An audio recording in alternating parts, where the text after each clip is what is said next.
আজ এনেছিল বাবা বাজার থেকে মটন। তো আমি মটনের কি করব সেটা হচ্ছে আলু দিয়ে আর মটন দিয়ে ঝোল করব। চলো প্রথমে আমি মটনটাকে ভালো করে ধুয়ে নিলাম, তার মধ্যে দিয়ে দিলাম নুন, হলুদ, লঙ্কা গুঁড়ো, জিরে গুঁড়ো, ধনে গুঁড়ো, আর দিয়েছিলাম কালার আনার জন্য একটু কাশ্মীরি গুঁড়ো লঙ্কা। আর কাশ্মীরি গুঁড়ো লঙ্কা রান্নায় দিলে একটু কালারটা বেশ সুন্দর আসে। তারপর আমি দিয়েছিলাম 2 চামচ আদা বাটা আর 2 চামচ রসুন বাটা, দুটো তেজপাতা আর সর্ষের তেল দিয়ে ভালো করে ম্যারিনেট করে নিয়েছিলাম। আর আমি 10 মিনিটের মতন ম্যারিনেট করে রেখে দিয়েছিলাম। তারপর ওই বললাম তোমাদের যে আলু দিয়ে ঝোল করব, তাই আলু আর পেঁয়াজটা আমি চলো কেটে নিই। এই দেখো আমার আলু আর পেঁয়াজও কাটা হয়ে গেল।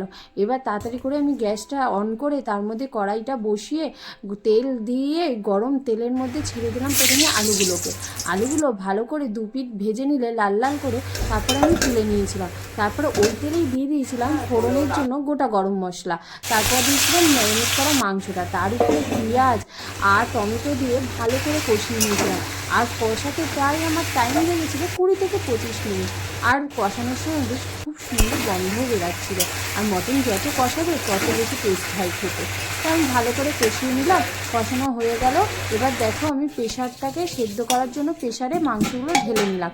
তারপরে আলুগুলো দিয়ে উপর দিয়ে 1 মগের মতন আমি জল দিয়ে দিয়েছিলাম। তারপর সেদ্ধ করার জন্য প্রেশারে দিয়ে আমি সিটি পড়ার জন্য অপেক্ষায় ছিলাম। আমি 4 থেকে 5টা অন্তত সিটি দিয়েছিলাম।